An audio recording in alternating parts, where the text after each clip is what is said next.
here's the thing nobody tells you about having a stable career. Stable doesn't mean right. It just means familiar and safe. And safe is the most dangerous thing in the world when it's keeping you from the life you're actually supposed to be building. Hello, I'm Rosie. Welcome to my channel. And if you've been here for a while, welcome back. I know it's been inconsistent, but starting now, we're fixing that.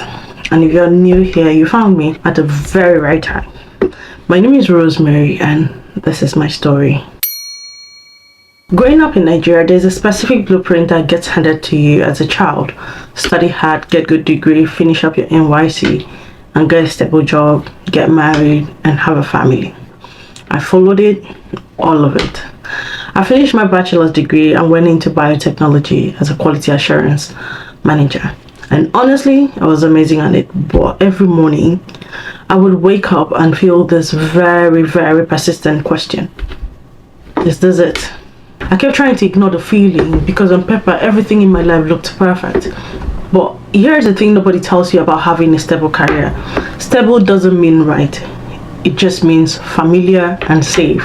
And safe is the most dangerous thing in the world when it's keeping you from the life you're actually supposed to be building. I had everything that was supposed to make me feel secure, but yet I was still feeling very unfulfilled. The day I finally admitted to myself that it just wasn't enough was the day everything started to change. You're in a position where everything looks fine on paper, but feels wrong in your gut.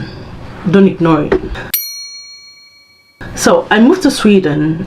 And honestly speaking, that was one of the toughest periods in my life. I found myself in a new country with no network, no immediate family, and a toddler. I had to navigate an unfamiliar culture, a career that I had slowly started to resent all at the same time. When you are in Nigeria and in a very Swedish city, you constantly have to translate yourself to fit in a new culture, and quite frankly, that gets very tiring. But something about being that far away from everything familiar made me honest with myself in a way I haven't before.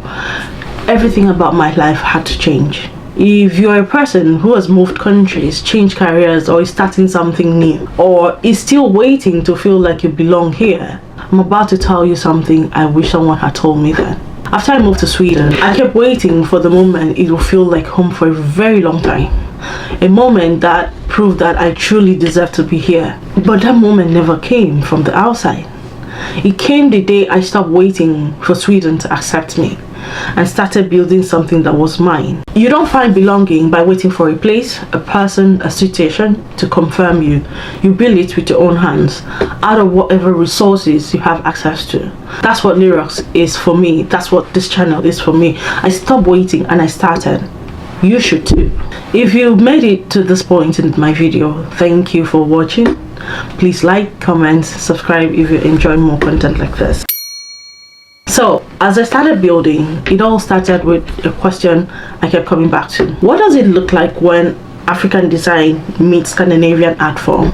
That question was the beginning of Lyrics. I started a brand creating handmade 3D printed lamps, gemstone tray in Gothenburg, and I'm documenting my entire journey. And of course, because I clearly haven't made my life complicated enough, I just got accepted to Chalmers University for my master's in entrepreneurship and business design, starting this September. I applied because running this business showed me exactly where the edges of my knowledge are, and I reached them pretty fast. So furthering my education while running Lyrics, while raising a child in Sweden, it's a lot.